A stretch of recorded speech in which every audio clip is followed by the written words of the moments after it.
ಬೆಳಗ್ಗೆನೆ ನವೀನ್ ಕೈಲಿ ಸರಿಯಾಗಿ ಬೈಸ್ಕೊಂಡೆ. ಎಲ್ಲರೂ ಸೂರ್ಯ ಹುಟ್ಟೋದಕ್ಕೆ ಮುಂಚೆ ಎದ್ದು ವಾಕಿಂಗ್ ಮಾಡಿದ್ರೆ ನಾನು ನನ್ನ ಫ್ರೆಂಡು ಸೂರ್ಯ ಹುಟ್ಟಾದ್ಮೇಲೆ ಎದ್ದು ಹೋಗಿ ವಾಕಿಂಗ್ ಮಾಡ್ತಾ ಇದ್ದೀವಿ ನೋಡಿ. ಯಾವ್ದೇವ್ರು ಬುದ್ಧಿ ಕೊಟ್ಟಿದ್ನೋ ಗೊತ್ತಿಲ್ಲ, ಇವತ್ತು ಬೆಳಗ್ಗೆ ಎದ್ದ ತಕ್ಷಣ ಇಬ್ರು ಕಾಲ್ ಮಾಡ್ಕೊಂಡು ಮಾತಾಡ್ಕೊಂಡು ಜೀವನದಲ್ಲೇ ಮೊದಲನೇ ಬಾರಿಗೆ ವಾಕಿಂಗ್ ಬಂದಿದ್ದೀವಿ. ಹೋಗಿ ನೋಡಿದ್ರೆ ದೇವ್ರು ನಮಗೆ ಈ ಥರದೊಂದು ಶಾಪ ಕೊಟ್ಬಿಟ್ಟಿದ್ದಾನೆ, ಮತ್ತೆ ಬರಬಾರ್ದು ಅಂತ ಏನೋ ಗೊತ್ತಿಲ್ಲ.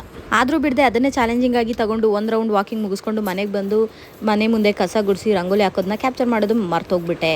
ಡೋರ್ ಓಪನ್ ಮಾಡಿ ನೋಡಿದ್ರೆ ನನ್ನ ಮಗಳು ಎದ್ದಿದ್ಲು, ಒಬ್ಳೆ ಕುತ್ಕೊಂಡು ಆಟ ಆಡ್ತಾ ಇದ್ಲು ಅಂತ ಅವಳನ್ನ ಎತ್ಕೊಂಡು ಬಿಸಿಲು ತೋರಿಸಿ ಆಟ ಆಡ್ತಾ ಇದ್ದೆ ಅವಳ ಜೊತೆನೆ. ಆಮೇಲೆ ನೆನಪಾಯ್ತು, ಒಳಗೆ ನೆನೆ ಕಿವಿ ಚುಚ್ಚಿದ್ವಲ್ಲ ಅಂತ ನೋಡ್ತಾ ಇದ್ದೆ. ಹಾಗೆ ಸ್ವಲ್ಪ ರೆಡ್ನೆಸ್ ಹಾಗೆ ಇತ್ತು, ಹೋಗ್ಲಿ ಬಿಡು ಅಂತ ಮರ್ತೋಗ್ಬಿಟ್ಟೆ. ಆಮೇಲೆ ಎಣ್ಣೆ ಕಾಯಿಸಿ ಇವಳಿಗೆ ಕಿವಿಗೆ ಇಡಬೇಕು ಎತ್ಕೊಂಡಿರೋದು ನಾನು, ಆದರೆ ಅವಳು ಪಾಪ ಅಂತ ಇದ್ಲು. ಹೋಗ್ಲಿ ಬಿಡು ಅಂತ ಅವಳು ಡಿಚ್ಚ ತಗೊಂಡು ಆಮೇಲೆ ಒಳಗಡೆ ಹೋದೆ. ಎದ್ದಿದ ತಕ್ಷಣ ಕಾಫಿ ಅಂತೂ ಇರಲೇಬೇಕು ನನಗೆ. ಅದು ಹೆಂಗೆ ಅಭ್ಯಾಸ ಆಯಿತು ಅಂತ ಗೊತ್ತಿಲ್ಲ. ಕಾಫಿ ಮಾಡ್ಕೊಂಡು ನಾನು ನವೀನು ಫುಲ್ಲು ಒಂದು ಲೋಟ ತುಂಬ ಕುಡಿದ್ಬಿಟ್ವಿ. ಆಮೇಲೆ ಅಡುಗೆ ಮಾಡಲೇಬೇಕಲ್ಲ ಇರುತ್ತೆ. ಇವತ್ತು ಮೆಂತೆ ಬಾತ್ ಮಾಡೋಣ ಅಂತ ಎಲ್ಲ ಬಿಡಿಸ್ಕೊಂಡೆ. ಆಮೇಲೆ ನೋಡಿದ್ರೆ ನವೀನ್ ಮನೆ ಒರೆಸಿದ್ದು. ತುಳ್ದಾಡ್ತಾ ಇದೆಯಾ, ವೆಟ್ಟಿದೆ ಇನ್ನು ಅಂತ ಚೆನ್ನಾಗಿ ಬೈದ್ರು. ಮತ್ತೆ ಸಿಗೋಣ, ಬಾಯ್.